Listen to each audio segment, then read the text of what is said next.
Welcome to the Fox Valley Unitarian Universalist Teacher Training Module.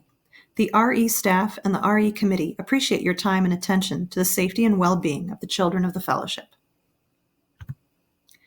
Our goal with this training is to cover all the essential information for teaching religious education this year. As you go through the presentation, please jot down any questions you have and connect with our Director of Religious Education, Kim Hartman, for further information and opportunities for training. First, welcome to the 2019-2020 Religious Education Program. We're delighted that you have chosen to share your special gifts and talents as a religious educator this year. Your participation permits the fellowship to offer a quality religious education program to its young people. We sincerely hope that the time and effort you invest this year will provide you with a sense of joy, satisfaction, and opportunities for your own continued faith formation and spiritual growth. Research has shown that the most significant element in a religious education program is the interaction between the student and teacher. While curriculum is important, it is you and your unique personality, beliefs, interests, and enthusiasm that will contribute significantly to the spiritual growth and development of the children. We value your special contribution to our program. This section of the presentation will describe the mission and philosophy of the fellowship's religious education program. RE is an essential part of a thriving fellowship community. The Religious Education Mission Statement was created by the Religious Education Committee, the board, and the staff of the fellowship. The mission of our religious education program is to grow a community of compassionate young people by maintaining a safe, welcoming, and developmentally appropriate environment, fostering caring relationships, exposing them to diverse voices and religious traditions, engaging them in critical thinking about values in their world, and offering opportunities for meaningful social justice work. The Unitarian Universalist faith is built on our 7 principles.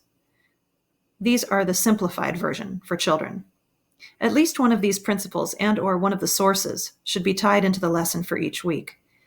Children should be encouraged to ask questions to better understand our principles and to apply the principles to real-life experiences.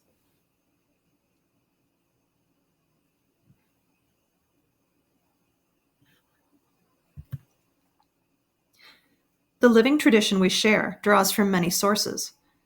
First, direct experience of that transcending mystery and wonder affirmed in all cultures, which moves us to a renewal of the spirit and an openness to the forces which create and uphold life. Second, words and deeds of prophetic women and men which challenge us to confront powers and structures of evil with justice, compassion, and the transforming power of love. Third, wisdom from the world's religions which inspires us in our ethical and spiritual life. Fourth, Jewish and Christian teachings in particular, which call us to respond to God's love by loving our neighbors as ourselves. Fifth, humanist teachings, which counsel us to heed the guidance of reason and the results of science and ward us against idolatries of the mind and spirit. And sixth, spiritual teachings of earth-centered traditions, which celebrate the sacred circle of life and instruct us to love in harmony with the rhythms of nature. Now that you understand your mission as a religious education volunteer, it's time to talk about who you will be working with at the fellowship. At the fellowship, decisions about work and work for the religious education program are carried out by the staff of the fellowship and 2 groups of volunteers. The staff consists of the Director of Religious Education and the Religious Education Assistant. The volunteers consist of individuals who serve on the Religious Education Ministry team and individuals who volunteer to teach religious education classes for children, teens, and adults. The Director of Religious Education, also known as the DRE, is Kim Hartman. The Religious Education Assistant, or REA, is Eve Rosera. The RE Ministry team, which provides lay leadership for the religious education program, meets the first Sunday of each month following the services for that day. We're always looking for individuals who are interested in the RE program at the fellowship. For more information, connect with Kim Hartman or email Ann Seek to be added to the email list for the team. The religious education programs at the fellowship consist of Sunday morning religious education programming, Our Whole Lives, or OWLS, for elementary and middle school, the UU Identity Program for high school youth, Breakfast Club for youth, Collaboration for All Ages Services. These programs are all led and staffed by fellowship volunteers. Lead and assistant teachers for the RE classes have similar but slightly different roles. The lead teacher leads the children in the classroom rituals, leads the lesson components, prepares the lesson materials before class, cleans up, and is responsible for emailing the team, the DRE and REA, a summary of the lesson each week. The assistant teacher takes attendance, supports children with appropriate behaviors, assists teachers and children in completing activities, checks out the children at the end of class by collecting initials from each parent and providing feedback, and assists with cleaning up. In addition, all RE volunteers can help the DRE and REA by providing registration forms to parents of children who are unregistered. These forms, as well as additional information about RE programming, are available on the table in the RE hallway. The DRE determines the lesson to be taught each week for each class, and the DRE and REA are present each week during instruction to provide support if needed. Each teacher is responsible for signing up for teaching days using schedules created by the DRE using Google Sheets. The DRE will send out sign-up links to each team in September prior to the beginning of the program year. If possible, please sign up for 1 slot each month and 2 slots in November and March. At the beginning of the program year, there will be a meeting at which you can take the opportunity to exchange email addresses with the other members of your teaching team. If you are unable to teach on a day for which you are signed up, please email your team directly and try to find a substitute. If you are not able to find a substitute, please email the DRE. The children of the fellowship are grouped by grade level. We have classes for pre-K and kindergarten, 1st and 2nd grade, 3rd and 4th grade, 5th and 6th grade, middle school, and high school youth. Keep in mind that children in the same grade can have vastly different abilities and needs and, because of grade skipping and retention, may be very different in age from each other. Parents may also choose to have children with younger or older siblings. If you find that a child is struggling in a particular class because of a developmental issue, connect with the DRE immediately. Confidential information about disabilities, health problems, and behaviors can be found on the teacher clipboard in each classroom. It's important to discuss this confidential information only with your team, the DRE, and the child's parent. Not all parents disclose personal information. It's also important to keep in mind that many children at the fellowship have experienced or are currently experiencing challenging situations, such as placement in foster care, divorce, abuse or neglect, significant health problems, or other traumatic events. It is not necessary that you be an expert in any of these situations. Being a kind, dependable presence in a child's life is the best way to help. In order to learn, children need to feel safe and valued at the fellowship. Welcoming all is an important part of the fellowship mission and is especially important in RE. The Fox Valley Unitarian Universalist Fellowship mission statement is welcoming, growing, leading. Welcoming everyone, growing in mind and spirit, leading in social justice. In keeping with the spirit of our mission statement, please be sure to make each child, especially newcomers, feel very welcome and as comfortable as possible. Whenever there's someone new, make him or her feel comfortable by making them a name tag, using their name, helping your students make connections with the new child, choosing a buddy for the day who will help the new child feel welcome in the classroom, and introducing them to the group as a whole. During class, help the child make connections with other children. Ask him or her to help with a task. Make sure the child understands the rules and expectations, and always encourage questions. After class, make sure to follow up with the parents. Let them know what you did in class that day. Lift up something that their child did, such as helping with something, connecting with another child. Encourage the family to return by informing them about upcoming activities or special events. And tell the child you hope to see him or her again. Finally, follow up with Kim or Eve so they're aware that the new child was coming.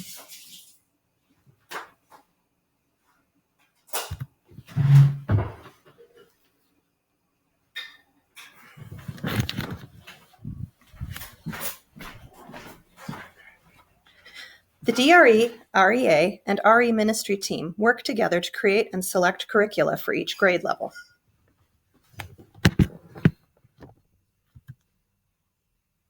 The weekly lessons typically follow the format of opening activities, story, an activity, and a closing. The DRE will share links to curricula for the year with the teaching team for each level. Safety is the most important concept for an RE volunteer to master. Children need to be safe both physically and emotionally, and have opportunities to create trusting and meaningful relationships with their teachers and RE classmates.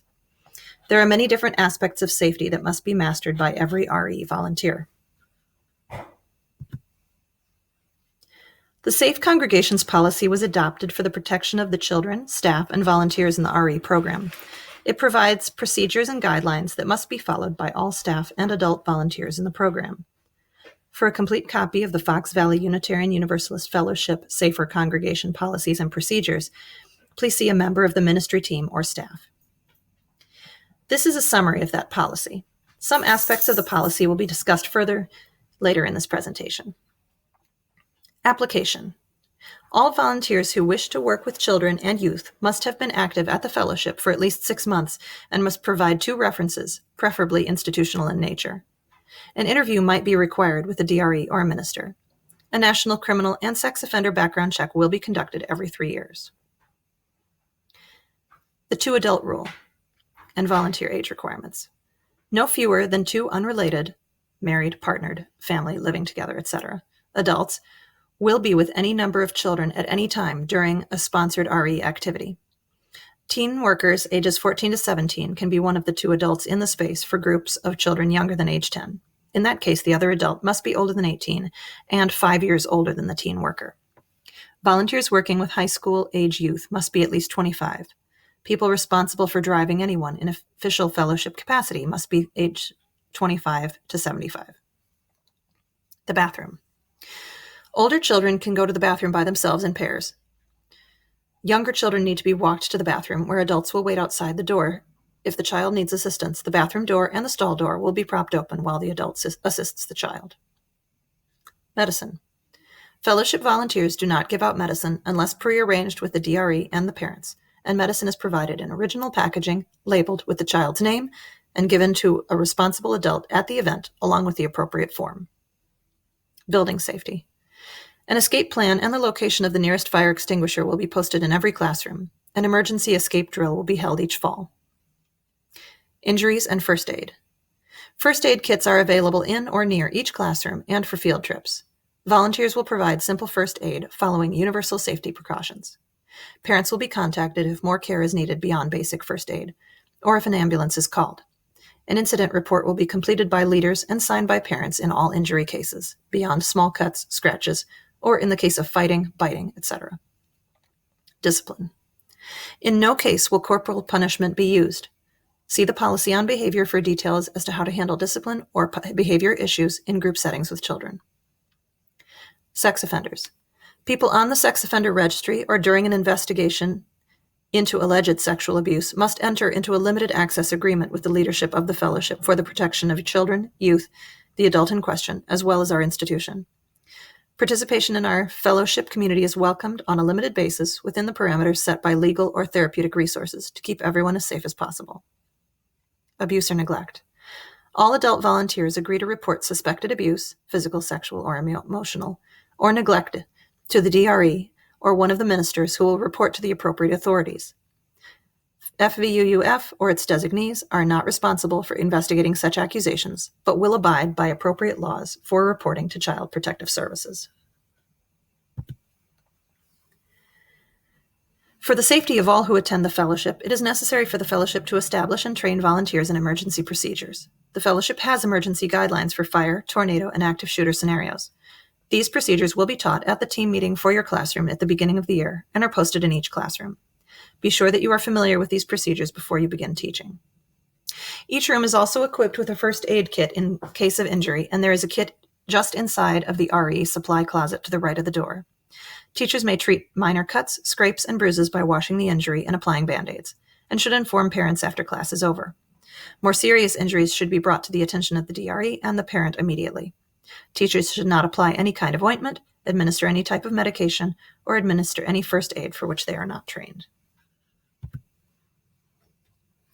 Our Safe Congregations policy requires RE leadership to train RE volunteers to recognize signs of child abuse and neglect. There are 3 goals of this section of the training: recognizing signs of physical abuse, emotional abuse, sexual abuse, and neglect; knowing who the mandated reporters are for the fellowship, and knowing how to report signs of abuse or neglect. The following are major signs of physical, sexual, and emotional abuse and neglect. One of these, or even several in combination, may not indicate that abuse has occurred. They may indicate accidents or that other medical conditions, emotional illness, or problems exist. It is important to realize that you do not have to make that determination. If you have any reason to suspect child abuse or neglect, please report it to the DRE and/or REA, as well as the appropriate agency, so that they can provide whatever assistance is needed by the child and family. Signs of physical abuse may include bruises, welts on the face, neck, chest, and back, injuries in the shape of an object, such as a belt, cord, or iron, unexplained burns on the palms or soles of the feet or back, fractures that do not fit the story of how the injury occurred, delay in seeking medical help for injuries, the child being afraid to go home, extremes in the child's behavior, very aggressive or withdrawn and shy, frightened, fear of parents and caregivers, or fear of other adults. A small number of bruises, cuts, scrapes, and bumps are normal and not necessarily indicative of abuse. However, it is important to be aware of these signs of possible abuse and to communicate with the fellowship staff if you have concerns. In addition to paying attention to the child's appearance and behavior, be aware of the parent's behavior. Take note of the following: a parent who has conflicting, unconvincing, or no explanation for a child's injury. A parent who describes the child in a negative way. A parent who uses harsh physical discipline with the child, or a parent who has a history of abuse as a child. Signs of emotional abuse can include low self-esteem, self-denigration, severe depression, aggression, withdrawal, anxiety, failure to learn, extremes in behavior, either overly compliant or demanding, either extremely passive or aggressive. A child who acts either inappropriately like an adult or inappropriately like a baby or younger child. A child who's delayed in physical or emotional development. A child who attempts suicide, or a child who reports a lack of attachment to his or her parent. Emotional abuse can be harder to recognize. Establishing trust with children can help them disclose. In addition to these signs of abuse in the child, look for a parent who constantly blames, belittles, or berates a child, is unconcerned about the child and refuses to consider offers to help for the child's school problems, or overtly rejects the child. Signs of sexual abuse can include pain, swelling, or itching in the genital area, bruises, bleeding, or discharge in the genital area, difficulty walking or sitting, frequent urination, stained or bloody underclothing, sexually transmitted infections, refusal to take part in gym or other play, poor peer relationships, an unusual interest in the sex for the child's age or an unusual knowledge of sex terminology, drastic changes in school achievement, runaway or delinquent, regressive or childlike behavior. In addition to these signs in the child, be aware of a parent who is overly protective of the child or severely limits the child's contact with others, a parent who is overly interested in children, a parent who is secretive and isolated, a parent who describes marital difficulties involving family power struggles or sexual relations, or a parent who behaves in a sexual manner toward children. Signs of neglect can include poor hygiene or body odor, inappropriate dressing for the weather, needing of medical or dental care, a child who's left alone, unsupervised for long periods of time, a failure to thrive or malnutrition, constant hunger or begging or stealing food, an extreme willingness to please, neediness or a constant desire for attention from others, frequent absences from school, children who arrive early and stay late at school or play areas or other people's homes, a child who abuses alcohol or other drugs, or a child who states there's no one at home to take care of them. In addition to these signs of neglect, look out for parents who appear to be indifferent to the child, seem apathetic or depressed, behave irrationally or in a bizarre manner, or abuse alcohol or drugs. Significant health problems and substance abuse can prevent otherwise loving parents from appropriately responding to children's needs. If you suspect possible abuse or neglect, be approachable. Let the child know that you are available to talk. Build a relationship with the child that will allow him or her to feel comfortable sharing such difficult information with you. Evaluate the situation. Contact local law enforcement if you think there is an immediate danger to the child, or get medical help immediately if you think the child has been injured. Make a report. Remember, you only need to have reasonable cause to believe that a child is being abused or neglected for you to make a report. You don't need any proof or certainty. If you think a child is being hurt in any way, you have a legal responsibility, if you are a mandated reporter, and moral responsibility to report it. You can report suspected abuse even if the child does not tell you about it. If a child discloses, listen to and believe the child. Show through your words and actions that you are listening to the child and that you believe what the child is telling you. Encourage the child to talk, but don't push him or her to do so. Use open-ended questions, such as, "What happened?" rather than leading questions, such as, when did she hit you? Stay calm. This will help keep the child from becoming more frightened and may encourage him or her to tell you more. Do not talk negatively about the suspected abuser in front of the child. Simply reassure the child that it's not the child's fault. Write down what the child says and report it. Write down as much of the child's actual words as possible so that you can share those words with the appropriate agency. Describe in writing any signs of abuse or neglect you observe. Anyone can make a report. While some people are legally mandated to report, you can report suspected abuse regardless of your profession or relationship to the child. Don't delay. Never assume that somebody else will make a report, and don't put off reporting because you're not sure if you should. It is better to make a report and let trained professionals decide what action needs to be taken than to risk further harm to the child. The sooner you report, the sooner the child and family can get help. Identify the appropriate reporting agency. If you're not sure what agency to call to make a report, contact the Department of Social Services, Department of Human Services, or Child, Youth, and Family Services. You can also call your local law enforcement agency to get the correct number if you think the child is in immediate danger. Mandated reporters are required to report known or suspected abuse or neglect of a child under the age of 18 immediately to either Child Protection Services or law enforcement. Law enforcement is required to report abuse or neglect to Child Protective Services within 12 hours. Adults who are abused under the age of 18 and wish to report their abuse may file a report with law enforcement.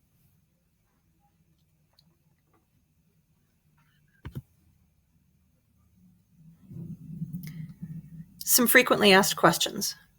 Do I need to have proof of abuse or neglect in order to make a report? No, you will need reasonable cause to believe abuse or neglect has occurred. What happens after I make a report? The Child Protection Agency will investigate the case and determine whether abuse or neglect has occurred and determine which actions to take. How do I know if anything is being done after I make the report? In Wisconsin, mandated reporters usually receive information within 60 days of filing a report as to what action, if any, was taken to protect the child who was the subject of the report. Other reporters who are relatives of the child but are not the parent may make a written request for information from the agency. These reporters may be able to receive notice of what actions, if any, were taken to protect the child, unless there's a court order prohibiting disclosure. Will I have to testify in court? Not in most cases, but it is a possibility. Will my report be confidential? In most cases, yes. However, your identity may be revealed if you're called to testify in court. If you're concerned about being identified, you can make a report without giving your name. Can I be sued if I report abuse or neglect and it turns out I was wrong? Wisconsin has a law protecting people who report in good faith, meaning that the reporter had reasonable cause to believe abuse or neglect had occurred. Will the child be removed from his or her home if I make a report? In most cases, Child Protective Services tries to keep the child and family together and provide the needed intervention to prevent the maltreatment from occurring. If the child is in immediate danger, he or she may be removed and placed in protective custody.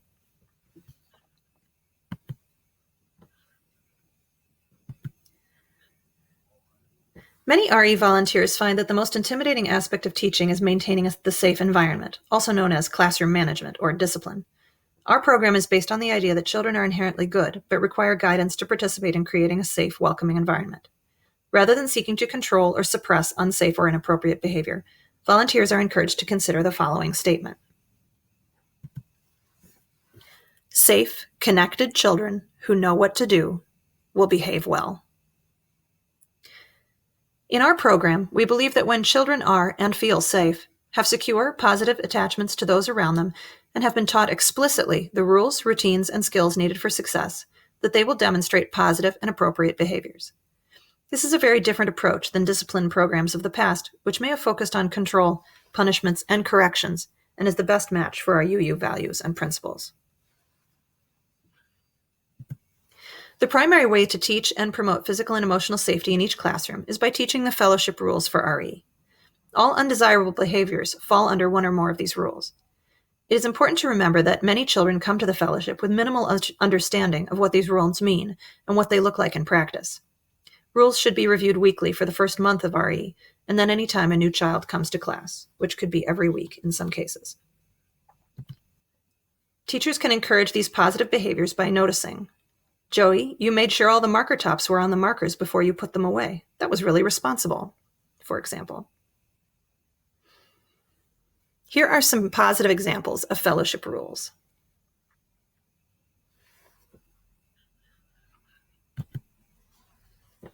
Here are some negative examples of fellowship rules.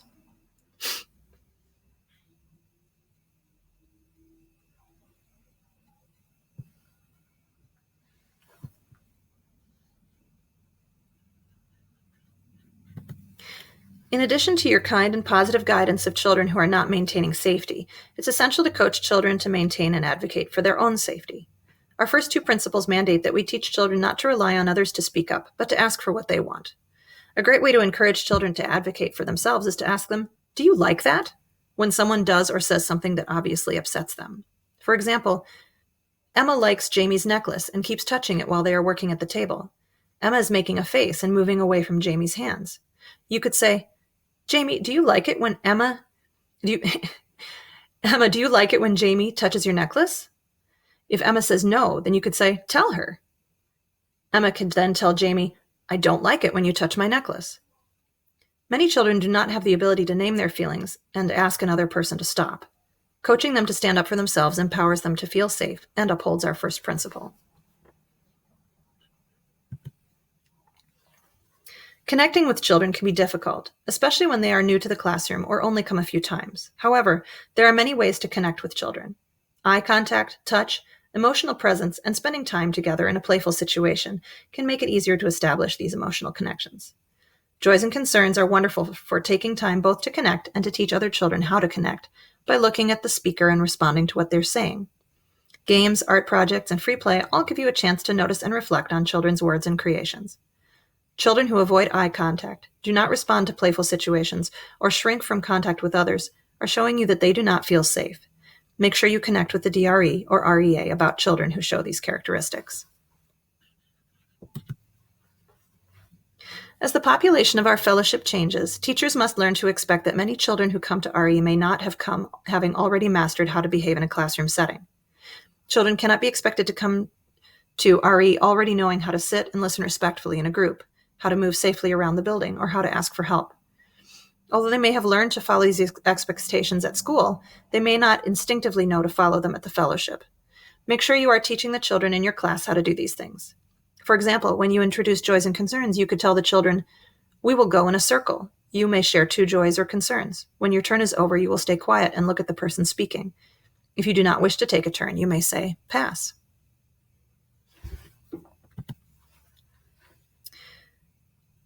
At times, it may be useful to ask 1 or 2 children to come out into the hallway to discuss a safety issue, talk through a conflict, or take a break. However, children should not be removed from class as a punishment.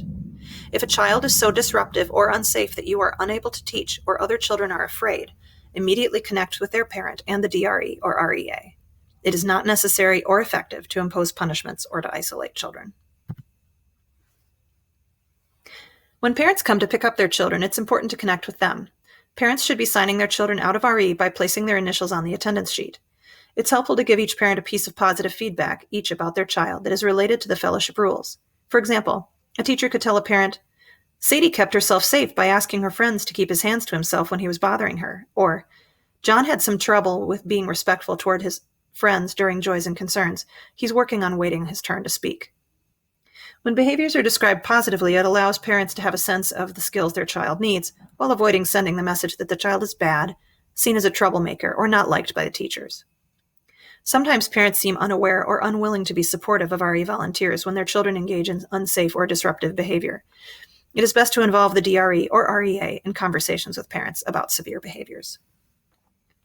Overall, remember, safe, connected children who know what to do behave well. You have completed the Fellowship's Religious Education Training module. To complete the volunteer training process, please follow the link you were sent to the online quiz. If you have any further questions, please call or email Kim Hartman. Thank you for your commitment to the children of the Fellowship.